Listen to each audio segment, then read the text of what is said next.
Well, hello. Top of the day to you, young lad. That's right. I guess How it's are you, Nick? I'm good. I'm good. Just starting off early with some youth soccer and yeah, always busy weekends around our house. So Yeah, that's a good thing. That means we're living and staying busy, and it's it's a good problem to have, I should say. I have cleaned 2 toilets and done the laundry. Oh wow. Okay. There You know, you that go. reminds me. I I I did promise my wife we would do I would do laundry this weekend. Um, Excellent. so we've got some stuff to do. It's actually our 17th anniversary weekend. So Oh, yeah, that's outstanding. yep, yep, anniversary. 2007. Yep, yep. Back in '07 and April 28th. So Where were busy. you married? Happy anniversary to both of you. Oh, thank you. We got married in Mount Vernon, Washington, which is about an hour's north of Seattle, um, in a what they call the Skagit Valley, near between the mountains and the Puget Sound. They have a big the other than Holland, they have one of the world's biggest tulip festivals there. So if you want to see something as big as close to Holland's tulip scene, then Mount Vernon is your place to go. Um, so yeah, we didn't think about that when we planned our wedding. So all of our guests had to commute through the traffic of it, but it is a beautiful time of year there. So it was a good spring. Did you tiptoe through the tulips with your beloved? We did avoid the crowds. Actually, we didn't go there that year, but we did have a nice lodge and place that we ceremony on a hill and in the mountains that we stayed at a bed and breakfast, and we had a view of the valley where all the tulip fields were. So I think the view was better than experiencing the crowds on that For occasion. sure. Oh, yeah. On your Yeah, wedding day and thereafter? yeah, Beautiful. yeah. No, it was cool. It was good. We did it. We were living in Ohio at the time, but that's where my wife grew up. So we coordinated it all from distance, and just made it happen. And we did it all on our own money and resources, and did it on the cheap. And I mean, gosh, I think about what we did and what we had at our wedding, and to do the same thing, we did it for like $3,000, everything, all done. And to do that nowadays, even the same places and everything we did would probably be about 15 grand. So yeah. Yeah. And for people, 15 grand still sounds cheap, I guess. I don't know. But yeah. Well, So happy anniversary. That's a yeah, beautiful thank you. thing. Sorry, little detour to start the day, but Mm-hmm. it's good to ease into things. So yeah. Good. Well, uh, I'm just going to jump right in. I'm going to talk about something I didn't even warn you that I was going to talk about. Oh, okay. We have the usual grief stuff, but I also wanted to mention something. Yeah. This is kind of out of the blue. I'm just commenting on a news item that Oh, happened okay. 2 days ago. Um, Helen Vendler. Have you ever heard of her? No, I'm not familiar with the Most name. people have not. She passed away at age 90. Okay. And I wanted to bring her up. I posted about it on my Facebook page. Um, she was a critic of poetry, knowing just about all the poets from Shakespeare until now. Oh. She was a professor at Harvard. She taught at Oxford Hmm. University and a couple other schools, but she was mainly at Harvard from the mid 80s on. Um, and I read 3 books by her. Um, one was commentary on the poetry of Emily Dickinson. Okay. Another was a commentary on the poetry of Seamus Heaney, who is an Irish poet who won the Nobel Prize for Literature. And then she wrote a book on the sonnets of Shakespeare. Okay. Those are the ones that I read. She wrote many other books. But the reason I bring her up is I've been thinking about her for the Mm-hmm. last couple of days. And I feel like she needs to be mentioned on a podcast. Um, because a life dedicated to um, poetry, to aligning oneself with poetic truth, Mm-hmm. um, to beauty, is being trampled by other types of lives in our culture right now. Mm. I bring her up just because I think that sort of devotion to high end awareness, we'll put it, Okay. is a beautiful counter to what I see as the rising tide of fascism in the world, Right. which is aggressive, bludgeoning, ignorant, you know, anti truth, Yeah. sexist, misogynistic, racist, homophobic, etc. Right. Right. And I just wanted to pause and just say, Helen Vendler, um, I honor you. Yeah. I wish I could. If I had a couple $1 million, one thing that I would do is I would be a grave tourist, and I would go to graves like hers Mm-hmm. and put a flower down on them. That'd be cool. Yeah, just a subtle way of honoring that which is deep and true and beautiful. Yeah. Wow. Yeah. Well, and if you hadn't told me this was a part of today's talk, or that it wasn't, I would think it was because Yeah, I mean, well, I think you're gonna mention some things about poetry, right? I am indeed. And we're also talking about honoring too. And I think that how what better time and platform than today, and your topic of modes to grief than to honor someone who's recently passed and has had an impact on your life and many people's lives for that matter. So Right. I think that's cool.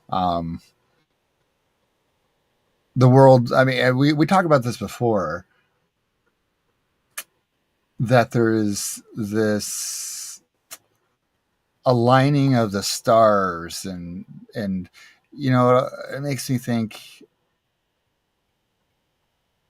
are we is it that things align and it's like, wow, like how adjacent in thought or topic can things possibly get while seeming so random? Or is it just that when you live a life of noticing, observing, being present, that those things become more obvious?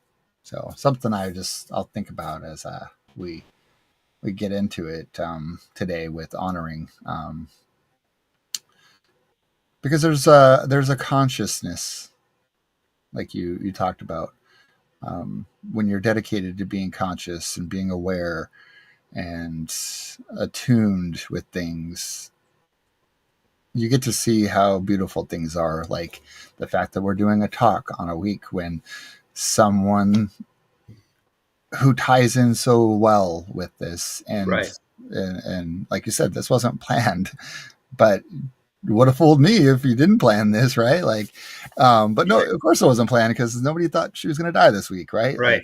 Like, Right. yeah. So, Apparently, um, go ahead. Yeah, no, I just think it's a beautiful thing when you can be in a place in life and spiritually, emotionally, consciously to see these beautiful connections. So Yes, yes. yeah, And to notice somebody who's just sitting there year in, year out for 75 years, not 75, but 65, yeah, publishing about poetry and awareness of self hmm, and a depth of understanding of beauty. You gotta mention her.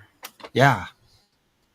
Well, young man, shall we adjourn strictly into what I was going to talk about today? Sure, yeah. Let's let her rip, as they say, huh? Good. Let her rip. Let her rip. So, for those who weren't with us the first 2 weeks, we're talking about um, or the first 2 weeks of this modes of grief thing. Mhm.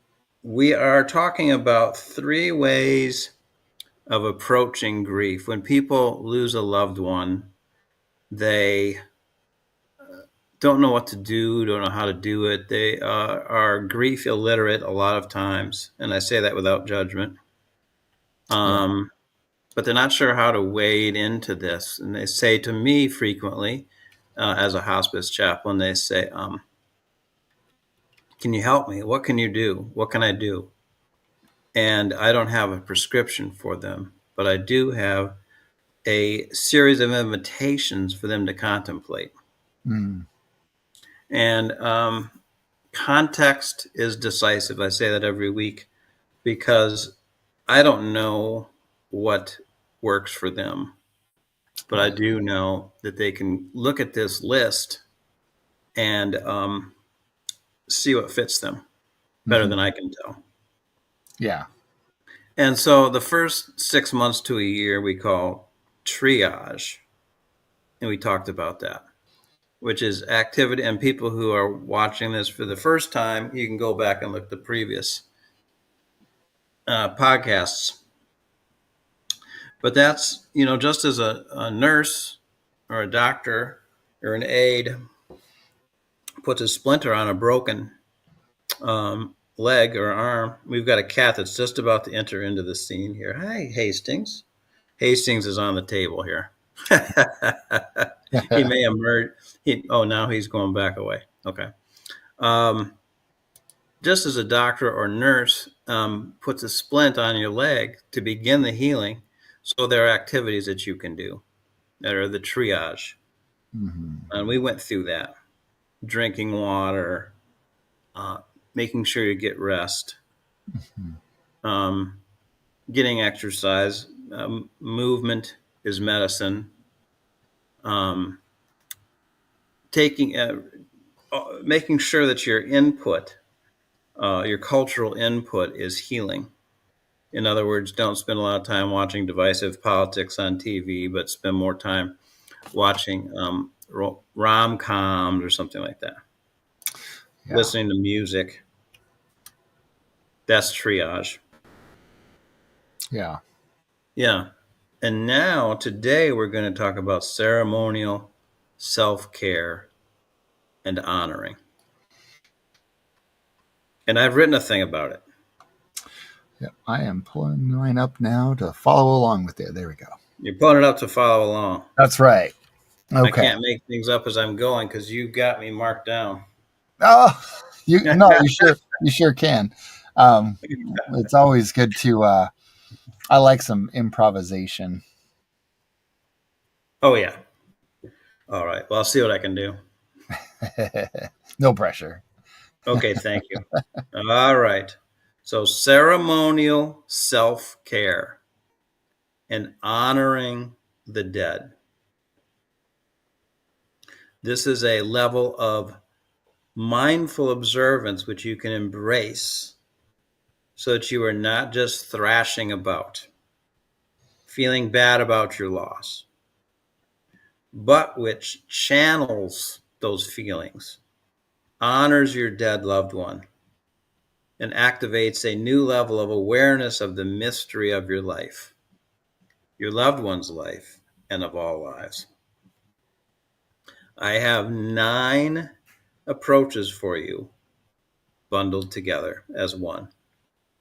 None of these 9 approaches I am about to list is a magic bullet, a panacea. But taken together, they strengthen your ability to cope with the chronic sorrow by moving into a deeper level of awareness of yourself and of the rhythms of life.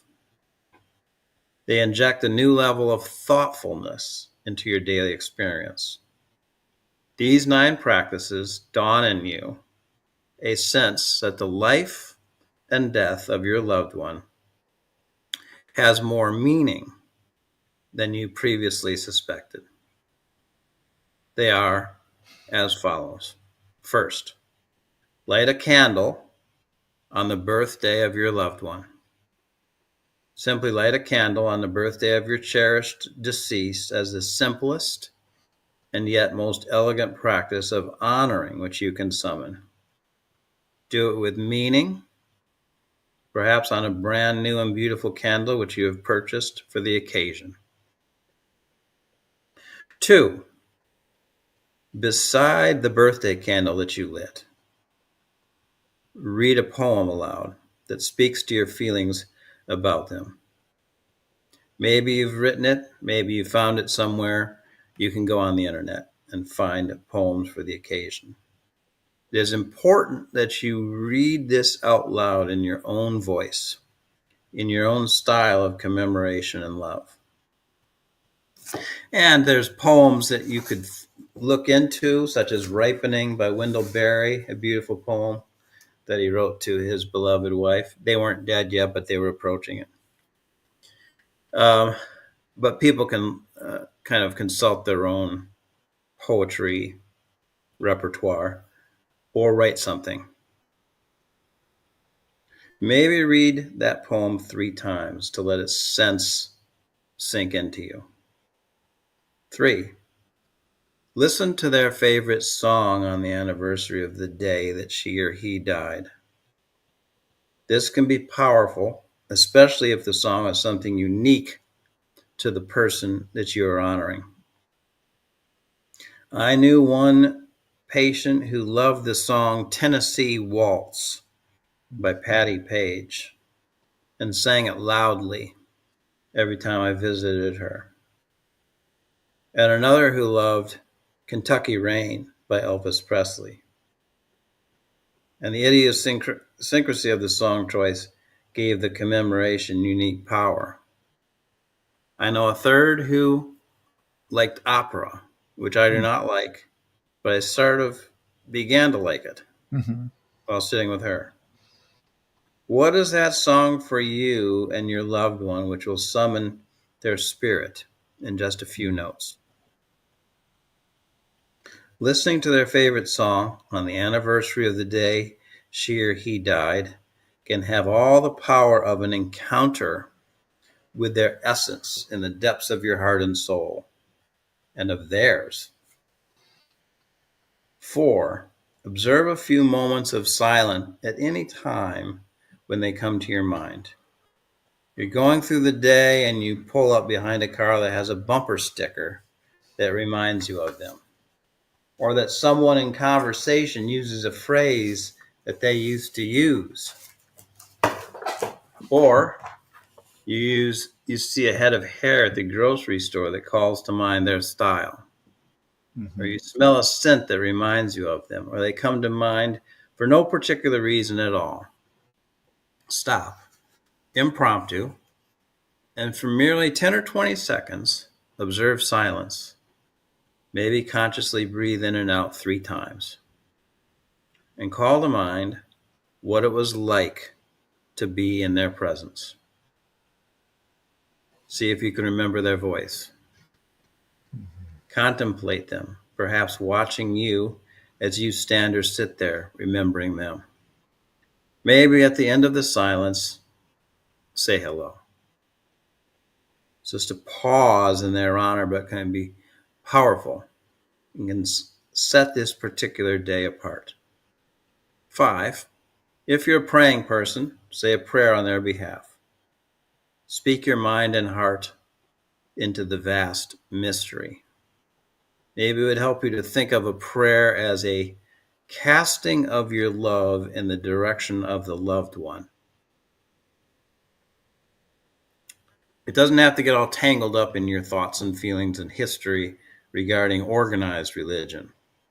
You can mold your experience of prayer into your own approach and style, an intimate connection of hearts, yours and the person that you've lost. 6, put a memento of their life out on display in your home. When my wife died, we had a bonfire in her memory Mhm. 48 hours later, and I kept a burnt piece of wood from those embers on display in my living room for about 10 years until it was time to take it down. But a photo, their favorite painting, a tasteful display of some crafting they did, or something like embers from a bonfire, can be an ongoing blessing of you from them and of their memory from you. 7, this can be very powerful. Visit their grave and take your hat off as you approach, laying a flower down on it, speaking to them. Walk up slowly, silently at first, approaching their grave respectfully. Our so-called rational society now says they don't want to visit graves anymore, don't want to remember the dead in their caskets beneath the ground, do want to honor them by being busily productive, also known as frenetic. That is fine if that is your feeling and your approach.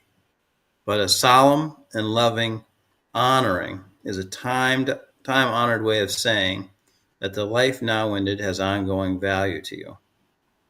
It is a value beyond the rational and utilitarian. To remember actively with a visit and a flower, just as love is beyond the rational and utilitarian. Visit their grave, take your hat off as you approach, laying a flower down on it, speaking to them, telling them what you feel and think. 8, make a donation in their name to a favorite cause or charity of theirs, or one which reminds you of them. Doesn't have to be a lot of money, $25, something like that. Make of the donation something of an honorable ceremony, even if it's just writing out a check and pausing for a moment of silence as you put the envelope in the mailbox. 9, without overdoing it, tell stories about them to those who would be willing to listen. This has a way of keeping their memory alive and honoring their unique presence on this earth. Everyone has a story they have left behind, uniquely theirs. What is the signature story of your loved one? What is the tale that communicates and keeps alive the essence of that flitting shadow that was your loved one's life? My father used to keep alive the essence of his beloved Uncle Minna, Mm. a Welshman whose job it was to behead the Christmas goose Ah, down in the cellar one Christmas morning. My apologies to vegans and vegetarians listening today. My dad would laugh to the point of tears while talking about the hour that Uncle Minna was down there bumping, banging, hollering in futility. My dad would talk about the squawks of the goose and this. I'm laughing because I'm just picturing him laughing as he was telling this story. And my uncle, I knew him. He was quite the colorful character. And laugh until he could hardly breathe. Finally, Uncle Minna came upstairs and put the axe down and sat on a chair and said shamefacedly, that he couldn't succeed in killing the goose. Hmm. At that point, Aunt Helen, his wife, picked up the axe, went downstairs. There was one swift thump, and she came upstairs, having killed the Christmas goose. This concluding detail again made my dad bowl over with laughter as he told it for the umpteenth time, tears literally flowing down both cheeks. Stories like that. You have one or several. Tell them and keep the stories alive. Light a candle, read a poem, listen to a favorite song, observe a few moments of silence, say a prayer of the heart, display a memento, visit their grave respectfully, make a donation, and tell a story. You can do all nine or pick and choose a few. These practices can help you experience the divine within the darkness, and it takes time. We're so used to turning on light switches and getting lights and nuking our food and having it instantly hot that we forget that nature works at the speed of a seed that you've planted in the ground. It works at the speed of a bone healing. So it takes time to heal and grow a new post-bereavement you. I had a hospice patient, very dear to me, whom I'll call Henry. The real name is withheld because of Privacy Act. But in my role as chaplain, I visited Henry in his West Dallas, which is a urban area just outside of Milwaukee, apartment for the elderly, even though he wasn't that old. And we would talk in detail about his life. He was a very affectionate man, and we had strong rapport, sharing a lot of laughter about daily activities and sports teams. The conversation deepened into great fondness and respect, and he became more intimately forthcoming. The low light of his life, which he shared with me in a hushed tone, was his time fighting in the war in Vietnam. Henry was an actual combatant. In my time as hospice chaplain, I've met a lot of men who served as paper pushers, mechanics, munitions expediters, and stateside as cooks. But Henry was on the front lines for 2 years, getting shot at and shooting back. Eventually, and they got around to sharing with me his primal wound. In combat, he shot a Viet Cong soldier and looked him in the eye as he died. Ever since, on an almost nightly basis, Henry had nightmares. Decades passed, and Henry still could not shake the hideous experience of dreaming that the mother of the man he had killed was seated at the foot of his bed, weeping and wailing for her son.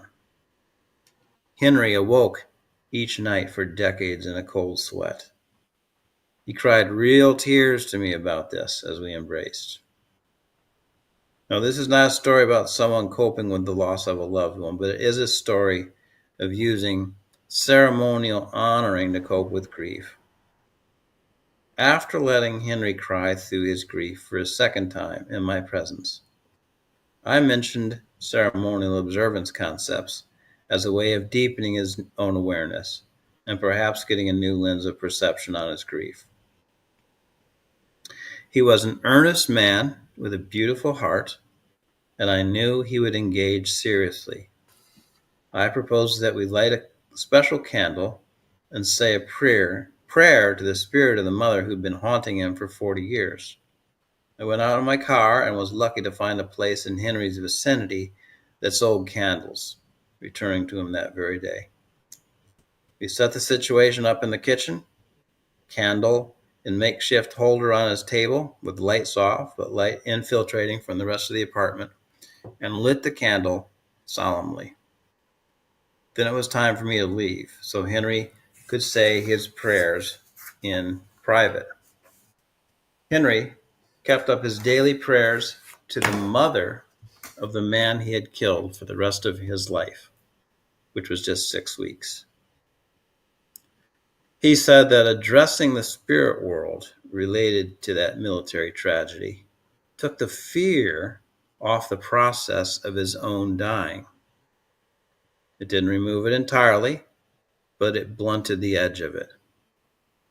He said that for the first time in 40 years, he looked upon that bereaved mother not as a figure of dread, but as a potential friend. So the ceremonial observance worked on its own terms. Mm-hmm.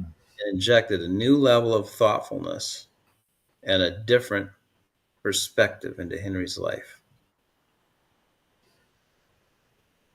There is power for healing in all of these practices for you and me. There you go.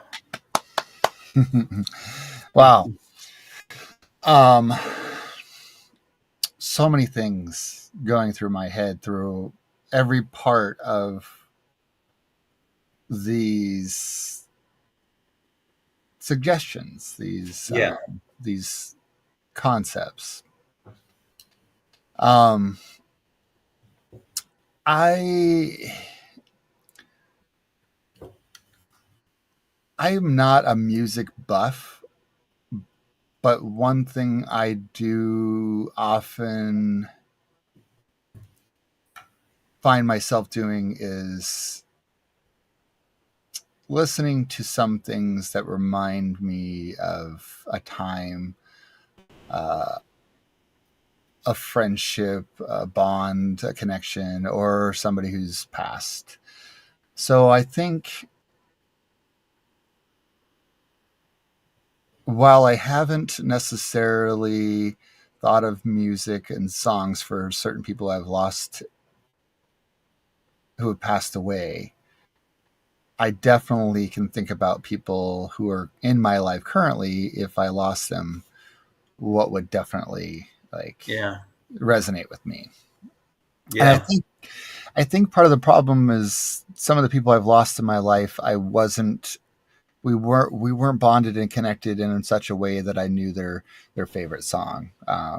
But I can definitely think about something where they a subtle reminder. Um, and so music is something I will incorporate going forward in my situations of grief and loss in life, more so than ever, I think, because I have a lot more connection with music and the people of my generation or people that are still alive and around me. Um, I really like that. That one connects with Beautiful. me quite a bit. The other one, and I think it's maybe the easiest and most subtle, but probably for people who are not, because we talked about it in the beginning of this before we even started. Being present, being a noticer, conscious, aware. And so if you're that type of person, the one where you say you take a pause to honor, to connect with that Yeah. spirit because of that trigger, that little reminder, um, that really resonated with me. And here's an little quick story. My I I spent some time growing up with my grandparents on my mother's side. My grandmother would say that she raised me, um, but I didn't live with her all my childhood. I just lived with her some of the good years of my childhood, right? The golden years. And my grandfather, and he was a Korean War era veteran, but he passed away June 1st, 2014. And something one of his Navy Korean War era tattoos that he got was a rabbit on his belly in such a way where the rabbit's asshole, pardon my language, was his belly button. It says belly button. Yeah. So as you can imagine, my grandfather being older, he drove truck and was a wrecker, hauler, whatever. So he got a belly. But he Oh had this yeah, rabbit. He had this rabbit, and it was just always it was so funny. I love it. Well, this last week, and on the day of his passing, two things happened. So this last week, and on the day of his passing, I was starting my shift at work in Seattle at a hospital. I was still a newish nurse, so I was orienting to a unit, and I got the call that he passed, and Mm. I was kind of shook, and I had to leave. On my way out to the parking lot, there's shrubs and bushes, but there was a wild, free roaming rabbit, and it always stuck with me. And I was like, "Wow, that's my papa," you know. And this last week, so I go see a therapist. I'll call him more of a life coach because I think that's more of our relationship. But I see regularly, and we go for walks. Rain or shine, we always go for a walk. And I was walking along downtown Spokane, Washington, and this last week I saw a rabbit as we were doing our walk, and I was like, "Hey, Papa." Um, and I pause and I take a few moments of notice and like whether verbally out loud or mentally, I'm like, "Hey, Papa, thanks for visiting, thanks for checking on me." Um, so yeah, those observances that I didn't pay attention to bunnies as much as when he was alive, but every time I see one that's just sort of randomly hanging out, crossing my path, and makes itself known to me, I'm like, "Hey, there's Papa." So That's marvelous. yeah, I so love it. that that sticks out quite a bit for me. You're coming up Um, on the 10-year anniversary of his passing. yes, yeah, yep, coming up there. June 1st. Yeah, yeah. And I like the candle. I really like that story in the candle, and I'm glad you share that today because it like as soon as I recalled it, I was like, oh yeah, this was in your novel, your story, Heart Like a Bonfire.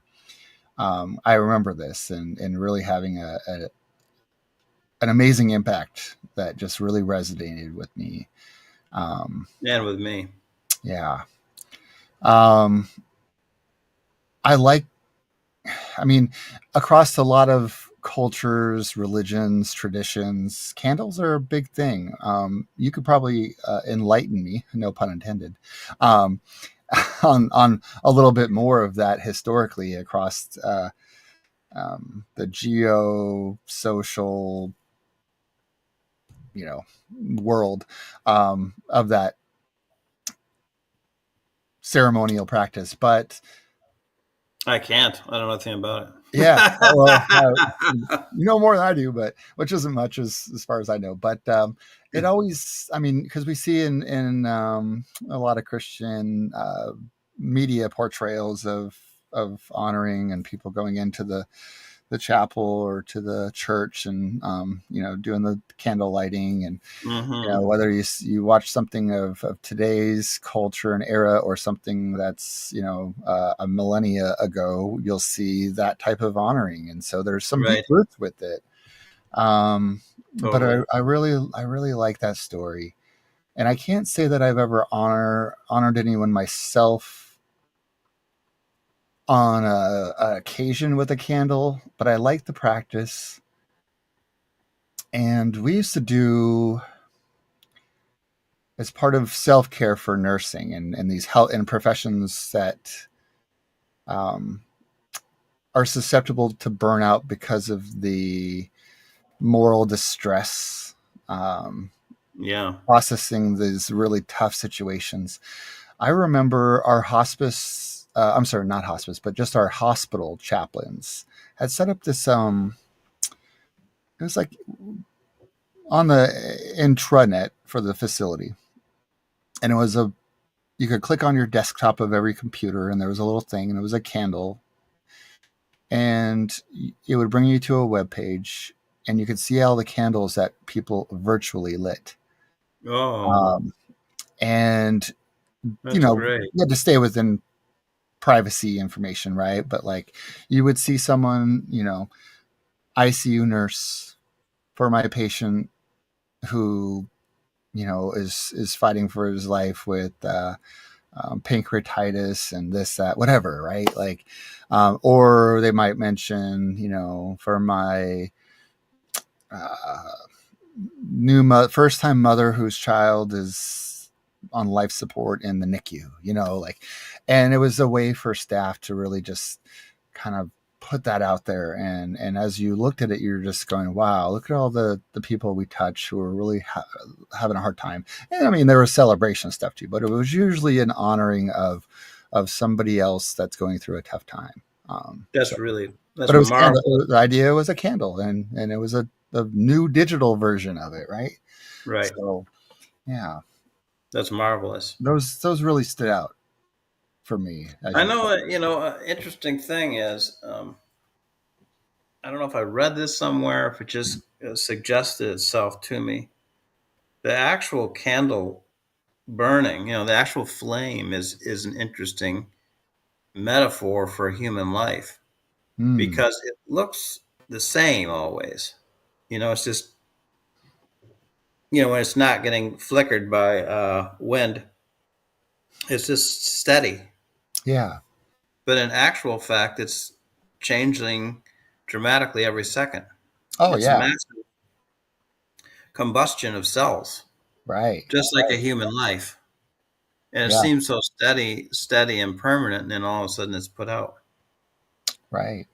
You know, it's just and it's burning the wick. You could go on and on with the sort of the symbolism, but I Yeah. see it that way. It's like we are a candle flame, Yeah. as was the life of each of our loved ones that's gone. hmm Now, as you gonna go deeply personal and not to put you on the spot, but or maybe you had mentioned the burning the charred wood, Yes. and something that I clung to was you had said it was displayed until it was no longer. I don't remember the exact words, Yeah, until but it was time to take it down. until it's time to take it down. Wow, that's a big statement, and it brought to me questions that are only answerable by individuals experiencing things. And I thought of the family who's deciding when to put or donate the clothing of their loved one. I thought of the Yes. I thought of the family member who leaves their child that they've lost room in a time capsule stasis. Yes. When is time? Like, Yeah. Wow. Like I said earlier about there being no prescription. yeah, For me, it was a sense of, well, there was a new woman in my life who was uncomfortable with it, you know, yeah, with the charred thing being up. So I was like, okay, it's been a long time. It's hmm at one point it was, it felt like the living essence of Carrie was still there. And after 10 years, it didn't feel that way anymore. I don't know, you just come to a sense of when is a graceful flowing of your life that it's time to take it down. That's and how what, that's how I feel too. so The same with her clothing. right, right, I kept it, for probably a year, and then there just comes a time in which it feels like holding it longer is, and there's no right or wrong, but for me there was a point where yeah, this is something to take to the Goodwill. Yeah. You know, hold graceful flowing is the word that I Hmm. is the phrase that I come up with there. You know, Now, how uh, about similar things for your daughters? yeah, Was there a memento, a thing in that they have kept or yeah, displayed or chosen to honor, and for them without little different dynamic, yeah, hmm yeah, but is that something that they still is a fixture in their world? photographs Okay, yeah, yeah. that they still have and cherish. Hmm. Yeah. Yeah, And I yeah, think there's a as our culture, because I mean, maybe other cultures are less sentimental and maybe others are more sentimental, right. but in our culture there's definitely this um pictures are almost universally acceptable, like, Yeah, yeah, you have a picture, a memento. Okay, now if you have a mural collage, maybe that's a little extreme, like, right? yeah, um but on the other hand, if it's like you said, something that really, like you said, it's a almost like their presence is associated with it, yeah. then at some point, like, it almost becomes clinical, um and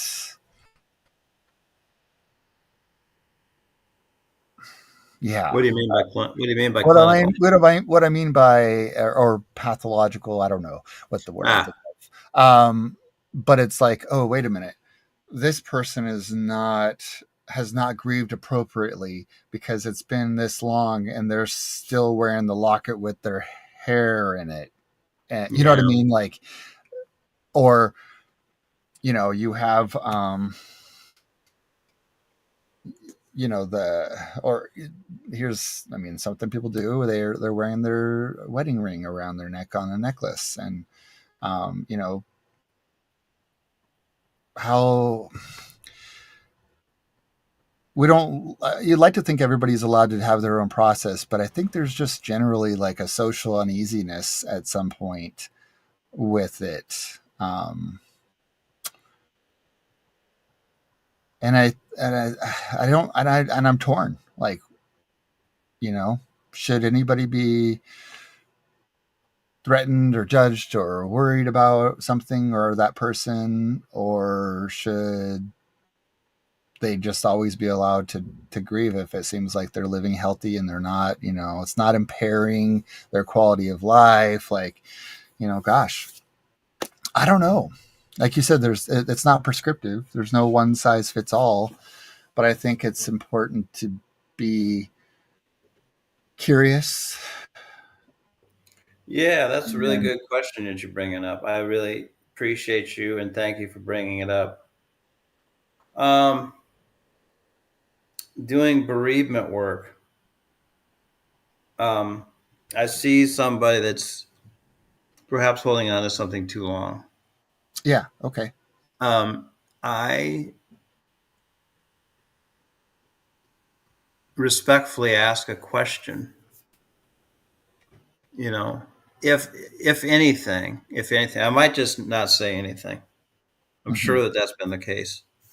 On other occasions, I might just look into saying, "You think you're gonna wear that wedding ring around your neck for the rest of your life?"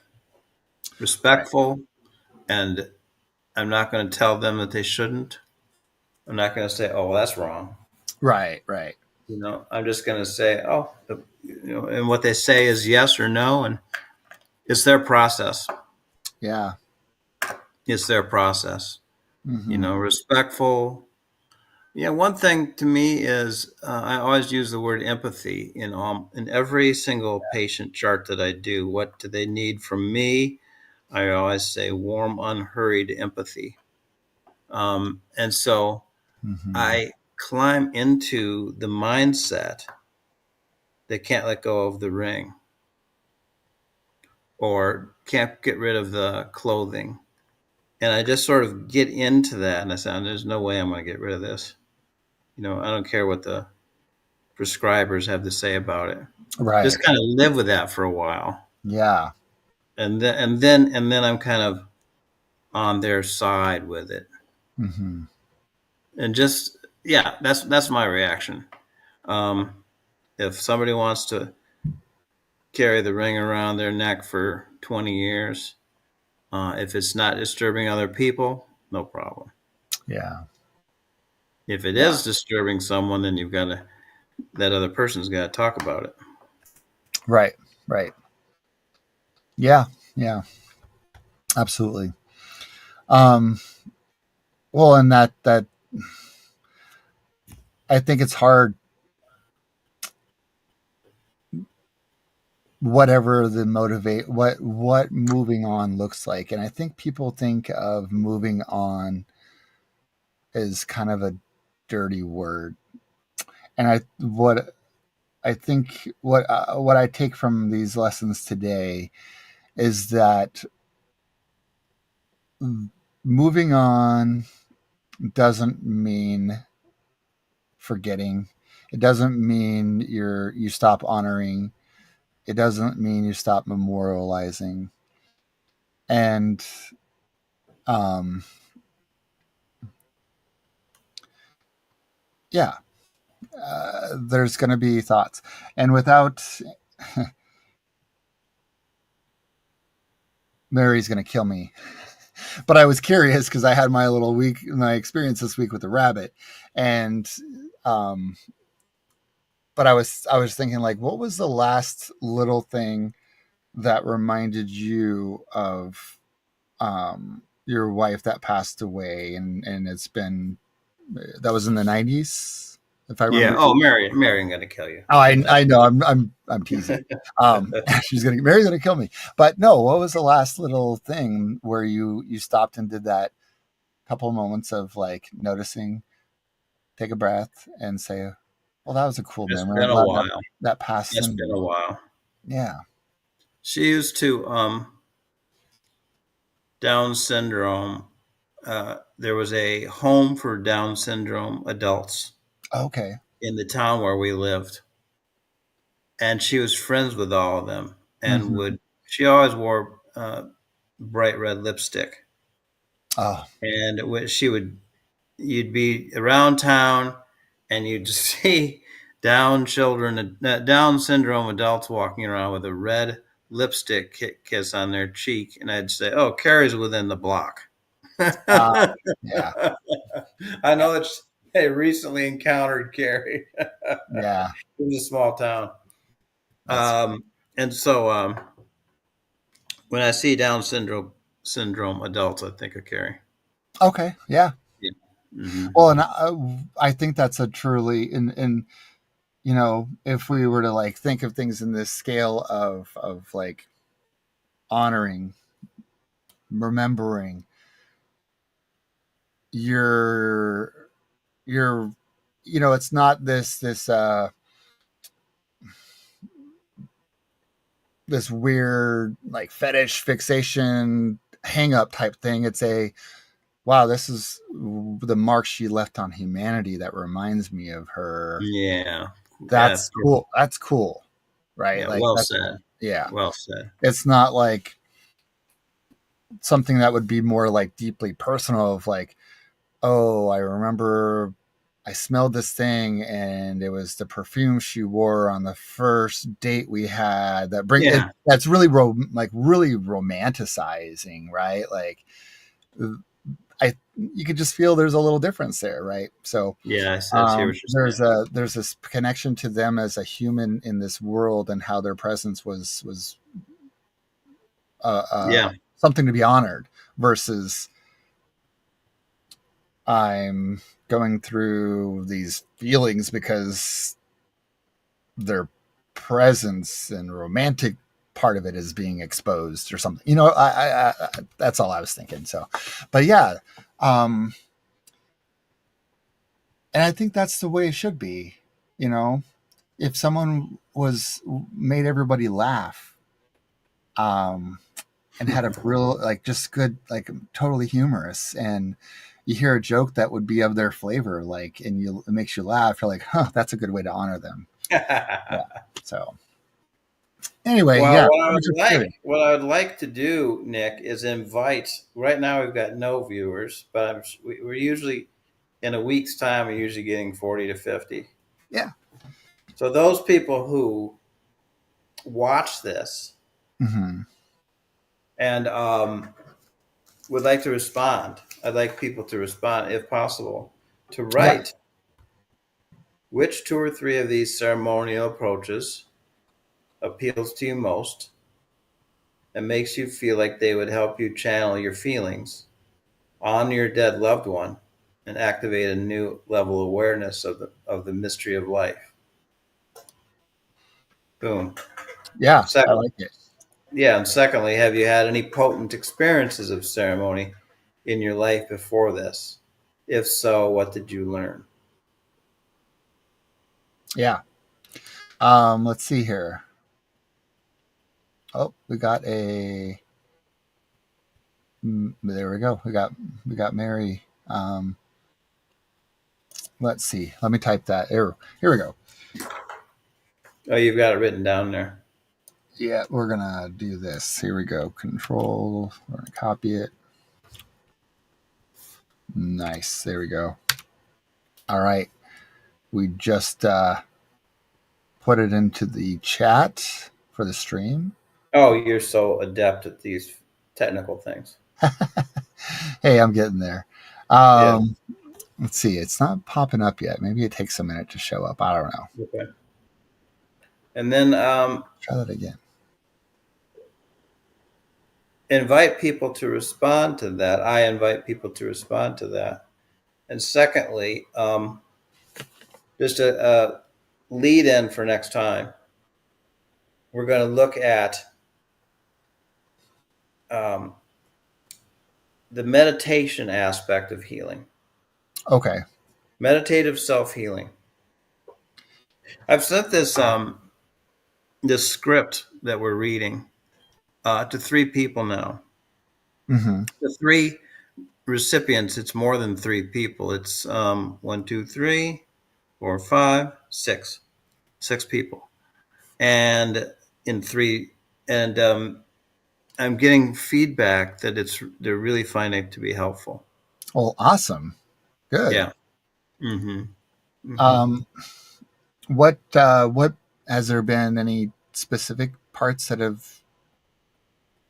Is there like a theme of certain things No, that no, connect, there or isn't. is there a It's little bit kind of of it's across the board? scattered. But what they like is the fact that there's something that you can sort of get your hand on. That Okay. you know. Okay, so there's no training in this. Yeah. You know, so it's like, oh, what do I do? I have no clue. Right. I'm just going to say that they're in a better place, and that it's time for me to have fun, Mm-hmm. and then go from there. Right. So just to get a little bit of guidance on something even as simple as the triage and the Right. ceremonies, it's just like, oh wow. Yeah. And then it's my personal feeling that they're all essential, but that this meditative aspects of self healing really has a lot of power if you do the other two things, Yeah. the triage and ceremonial honoring. Yeah. Interesting. Yeah. I'll be curious to see what you have in store next week with the meditative part of it. Yeah, yeah, Um, because I think people, and what I'm looking forward to with that is making, when people think of meditative, there's often almost an overwhelming feeling of like, I don't know how to do that. um, Yeah, yeah, or where do exactly. I begin? So I'm looking forward to it because I know you are, talking and working with you this last year is that you make things very relatable and seem doable. Um, Good, good. and That's really nice to I hear. think it's good for people, especially going through grieving and bereavement, to have these tools in a way that is accessible to all skill levels. Yeah, and here's the great thing for me to tell you about. I don't know how to do that. Is secret is that you talk to seasoned meditators who have been doing it for 15 years, and they'll say the same thing.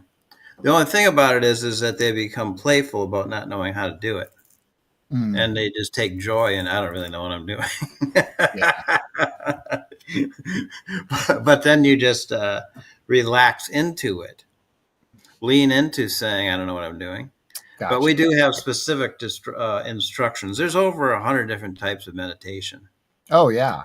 Yeah, and this one's really a good one for self compassion. Okay. Yeah, yeah. You know what I do, Nick, too? I don't know if I've shared this with you personally or not. My mind wanders when I'm meditating, Yep. Yep. I think you obviously, did mention. everybody's does. And when I catch myself, oh, my mind's wandering, I can get back to this now. I pat myself on the back, literally. Yeah. Congratulations, John. You caught yourself, and now you're going back into to doing it. It's a positive reinforcement as opposed to self shaming. Right. Yeah. No, that's good. That's good. And Yeah. then next week we'll do that, and that will be the end of this opening round of stuff that we're talking Yeah. about. Yeah, and I've got the next stuff percolating. Yep. That's right. We have some books on deck that are some good topics and engagement for continuing the journey, and discovery. I think some of them are grief, bereavement related, but others are also, um, from what I recall, just good for the soul. Right. Yeah. Mm-hmm. So, And we'll get into climate stuff too. yep. Yeah. Awesome. Very cool. Well, Nick, yeah.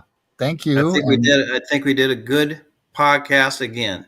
awesome. I think so too. And for anybody that tuned in, we really appreciate your time. And we hope that you get joy or insight or inspiration, encouragement, all those good things, um, to carry you through the days. And please post comments and share your experiences with us, please. Absolutely. Peace to one and all. All right. Thank you all. Bye bye. Thank you, Nick.